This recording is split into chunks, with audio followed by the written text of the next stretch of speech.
dedicated to the city and people of San Francisco. Unidad 4. Administración de entrada y salida. Tema 4.1. Dispositivos y manejadores de dispositivos o device drivers. Los dispositivos de entrada y salida se pueden clasificar en dos grandes categorías: dispositivos de bloque y dispositivos de carácter. Las principales características de los dispositivos de bloque son: la información se almacena en bloques de tamaño fijo. Cada bloque tiene su propia dirección. Los tamaños más comunes de los bloques van desde los 128 bytes hasta los 1024 bytes. Se puede leer o escribir en un bloque de forma independiente de los demás en cualquier momento. Un ejemplo típico de los dispositivos de bloque son los discos. Ahora, las principales características de los dispositivos de carácter son: la información se transfiere como un flujo de caracteres, sin sujetarse a una estructura de bloques. No se pueden utilizar direcciones, no tiene una operación de búsqueda. Y los ejemplos típicos de los dispositivos de carácter son las impresoras de línea, las terminales, las interfaces de una red, ratones, mouse, etc. Ahora, manejadores de dispositivos. Cada controlador posee uno o más registros de dispositivos. Se utilizan para dar comandos. Los manejadores de dispositivos proveen estos comandos y verifican su ejecución adecuada. La labor de un manejador de dispositivos es la de aceptar las solicitudes abstractas que le hace el software independiente del dispositivo y verificar la ejecución de dichas solicitudes. Si al recibir una solicitud el manejador está ocupado con otra solicitud, agregará la nueva solicitud a una cola de solicitudes pendientes. Las solicitudes de entrada y salida, por ejemplo, para un disco, se deben traducir de términos abstractos a términos concretos. El manejador de disco debe estimar el lugar donde se encuentra en realidad el bloque solicitado, verificar si el motor está en la unidad si el motor de la unidad funciona, verificar si el brazo está colocado en el cilindro adecuado, etc. Resumiendo, debe decir cuáles son las operaciones necesarias del controlador y el orden que lleva. Luego envía los comandos al controlador al escribir en los registros del dispositivo del mismo. Frecuentemente el manejador de dispositivos se bloquea hasta que el controlador realiza cierto trabajo. Una interrupción lo libera de este bloqueo. Al finalizar la operación debe verificar los errores. Si todo esto está bien, transferirá los datos al software independiente del dispositivo, regresará la información de estado sobre los errores a quien lo llamó y iniciará otra solicitud pendiente o queda en modo de espera. Tema 4.2. Mecanismos y funciones de los manejadores de dispositivos.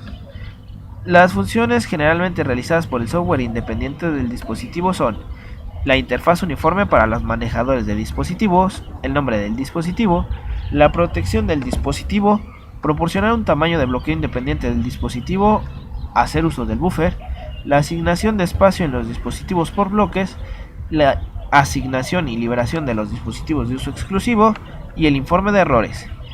Las funciones básicas del software independiente del dispositivo son: efectuar funciones de entrada y salida comunes a todos los dispositivos, proporcionar a una interfaz uniforme del software a nivel de usuario. El software independiente del dispositivo asocia los nombres simbólicos de los dispositivos con el nombre adecuado. Un nombre de dispositivo determinará de manera única el nodo I de un archivo especial. Este nodo I contiene el número principal del dispositivo que se utiliza para localizar el manejador apropiado. El nodo I contiene también el número secundario del dispositivo que se transfiere como parámetro al manejador para determinar la unidad por leer o por escribir. El software independiente del dispositivo debe ocultar a los niveles superiores los diferentes tamaños de sector de los distintos discos, proporcionar un tamaño uniforme de los bloques, por ejemplo, considerar varios sectores físicos como un solo bloqueo lógico. Tema 4.3. Estructura de los datos para manejo de dispositivos. Primeramente, ¿qué es una estructura? Los sistemas operativos actuales son grandes y complejos. Estos deben poseer una ingeniería correcta para su fácil actualización y para que puedan cumplir su función correctamente. La estructura es generalmente modular. Cada módulo cumple una función determinada e interactúa con los demás módulos. La estructura simple. El sistema MS-2 es sin duda el mejor sistema operativo para microcomputadoras. Sin embargo, sus interfaces y niveles de funcionalidad no están bien definidos. Los programas de aplicación pueden acceder a operaciones básicas de entrada y salida para escribir directamente en pantalla o discos. Este libre acceso hace que el sistema sea vulnerable, ya que un programa de aplicación puede eliminar por completo un disco rígido por alguna falla. Además, este sistema también está limitado al hardware sobre el que corre. Otra estructura simple es la utilizada por la versión original de Unix. Esta consiste de dos partes separadas, el kernel y los programas de sistema. El kernel fue posteriormente separado en manejadores o drivers de dispositivo y una serie de interfaces. El kernel provee el sistema de archivos, la programación del CPU, el administrador de memoria y otras funciones del sistema, que responden a las llamadas del sistema enunciadas anteriormente. La estructura por capa o layers es la siguiente. Las nuevas versiones de Unix se diseñaron para hardware más avanzado. Para dar mayor soporte al hardware, los sistemas operativos se dividieron en pequeñas partes. Ahora los sistemas operativos tienen mayor control sobre el hardware y las aplicaciones que se ejecutan sobre este. La modulación de un sistema se puede presentar de varias formas. La más utilizada es la de capas, la cual consiste en dividir el sistema operativo en un número de capas. La capa de menor nivel es la del hardware y la de mayor nivel es la interfaz con el usuario.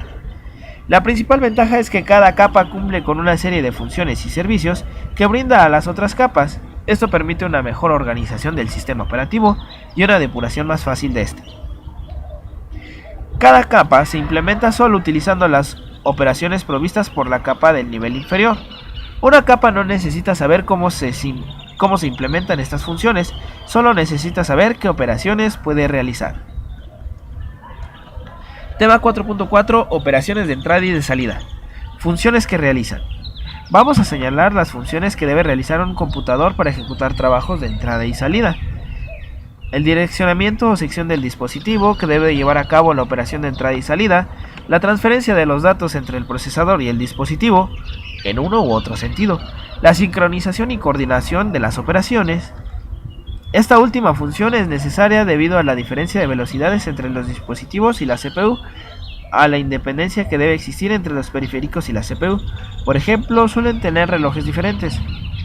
Se define una transferencia elemental de información como la transmisión de una sola unidad de información, normalmente un byte, entre el procesador y el periférico o viceversa.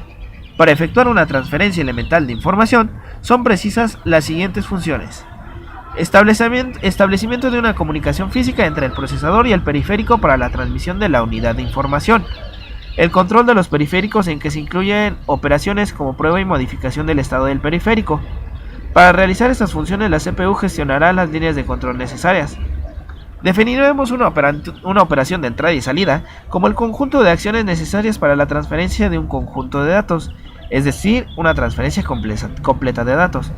Para la realización de una operación de entrada y salida se deben efectuar las siguientes funciones. Recuento de las unidades de información transferidas, normalmente bytes, para reconocer el fin de la operación. Sincronización de velocidad entre CPU y periférico. Detección de errores e incluso corrección mediante la utilización de los códigos necesarios. Almacenamiento temporal de la información. Es más eficiente utilizar un buffer temporal específico para las operaciones de entrada y de salida que utilizar el área de datos de programa. Luego la conversión de códigos, conversión en serie, paralelo, etc.